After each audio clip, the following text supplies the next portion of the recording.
Hello everyone, मैं हूं advocate Rahul Mishra. 376 की बेल को लेके आप लोगों के मन में एक बहुत बड़ा डाउट है कि भाई साहब, अगर 376 के मामले में आपकी बेल हो गई है तो केस कोर्ट से खत्म हो गया है, आपको दोबारा जेल जाने की जरूरत नहीं है, पुलिस पार्टी का हैरेसमेंट नहीं झेलना है, वकीलों को पैसा नहीं देना है, एकदम मौज करना है, कोई दिक्कत नहीं। ऐसा वाकया मेरे साथ हुआ। मेरे बहुत ही पढ़े लिखे क्लाइंट डॉक्टर साहब, उनकी बेल मैंने 376 पॉक्सो में अभी कराई है रिसेंटली, और उनके द्वारा ये कहा गया कि साहब ऐसा है, अब तो जमानत हो गई है, कोई दिक्कत नहीं है, मैं ऐश करूंगा, अब कोर्ट तो आना नहीं पड़ेगा, मैटर खत्म है, विपक्षी कोर्ट में नहीं आएगा।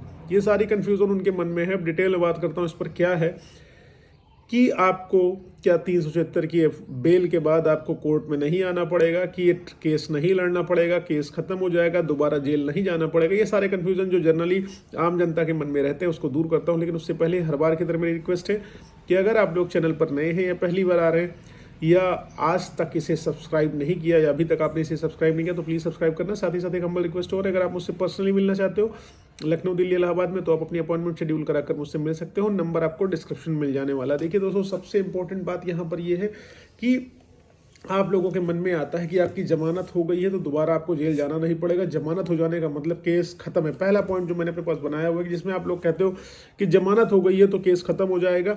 मैं आपकी जानकारी के लिए बता दूं, पॉक्सो 376 का मैटर बहुत हीनियस नेचर का होता है और जमानत के ग्राउंड हमेशा अलग होते हैं, केस के ग्राउंड हमेशा अलग होते हैं। जमानत हो जाने का मतलब ये कतई नहीं है कि दोबारा आपको जेल नहीं जाना पड़ेगा, दोबारा आपकी गिरफ्तारी नहीं होगी। समझ में आया ना?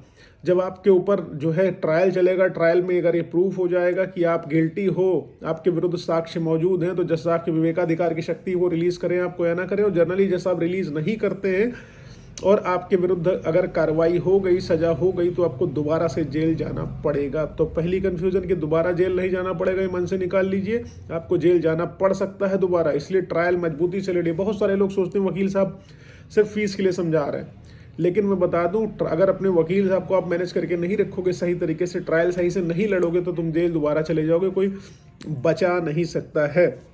जो आप लोगों के मन में आता है मेरा कोई कुछ नहीं कर सकता, विपक्षी गवाही देने नहीं आएगा, तो आपकी कंफ्यूजन है। अगर विपक्षी गवाही नहीं देने आएगा तो कोर्ट पहले BW इशू करेगी, फिर NBW इशू करेगी, उसके बाद तो विपक्षी को आना ही आना पड़ेगा, क्योंकि स्वयं जिसने मुकदमा लिखाया वो नहीं आएगा गवाही देने के लिए, तो कोर्ट प्रोसीडिंग चलेगी नहीं। इसका मतलब उसने अपोजिट पार्टी का अननेसेसरी का हैरेसमेंट किया हुआ है, कोर्ट उसको जेल भेज देगी BW करके।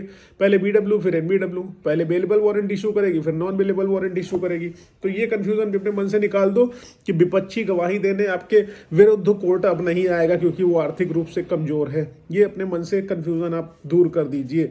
अब आप लोग ये सोचते हो कि साहब कोर्ट की हर तारीख पर मुझे जाने की जरूरत नहीं है, मेरी बेल हो गई है, अब मैं क्यों कोर्ट की डेट पर जाऊं? तो कोर्ट जो बेल देती है वो कंडीशनल बेल देती है, उसमें कंडीशन लगाई रहती है कि जब भी आपको बुलाया जाएगा माननीय न्यायालय में, आपको न्यायालय के सम्मुख उपस्थित होना पड़ेगा, वरना बेल आपकी कैंसिल हो जाएगी। तो आप सोचो कि हर डेट पर कोर्ट के नहीं आना पड़ेगा और एकदम आराम से जीवन कट जाएगा, ऐसा नहीं है। आपको कोर्ट में हर डेट पर आना पड़ेगा, सिग्नेचर करके जाना पड़ेगा, ठीक है। और दूसरी बात, आप सोचते हो कि मैं विदेश भाग जाऊंगा और मेरा कुछ नहीं होगा। पासपोर्ट पर कंडीशन लिखी रहती है, आपकी बेल की कंडीशन होती है कि आप इंडिया जो है छोड़ोगे ही नहीं, आप जो है बिना परमिशन की कोर्ट के, तो आप पकड़ लिए जाओगे, वैसे ही भाग नहीं पाओगे विदेश। दूसरी चीज़, आप कहते हो मुकदमा खत्म हो गया, कि मुकदमा खत्म हो गया बेल हो गई, तो ऐसा बिल्कुल भी नहीं, मुकदमा नहीं खत्म होगा, ट्रायल एज इट इज चलेगा, गवाही पड़ेगी, क्रॉस होगा, चीफ होगा, ये सारे फैक्ट, सारी चीजें एकदम सत्य हैं, ये चलती रहेंगी एज इट इज, कोई उसको रोक नहीं सकता। Nobody can stop. इवन प्रधानमंत्री साहब चाहेंगे तो भी नहीं रुकेगा, हालांकि वो चाहें तो केस डिस्पोज ऑफ करा सकते हैं, लेकिन इतनी औकात हर व्यक्ति की नहीं है, ठीक है।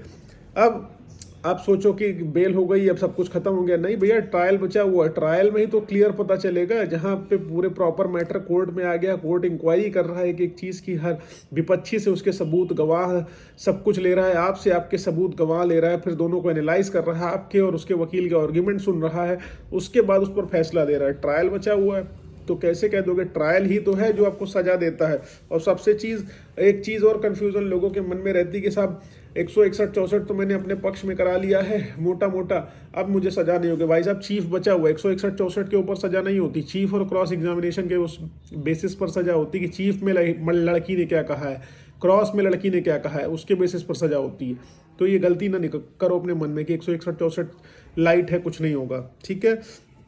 और एक चीज़ और सबसे ज़्यादा ध्यान रखो, तुम लोग ट्रायल को लेके यार बिल्कुल भी अलर्ट नहीं रहते। जो नए लड़के हैं, जो पुराने वाले भी हैं, ट्रायल को लेके बिल्कुल अलर्ट नहीं रहते हो।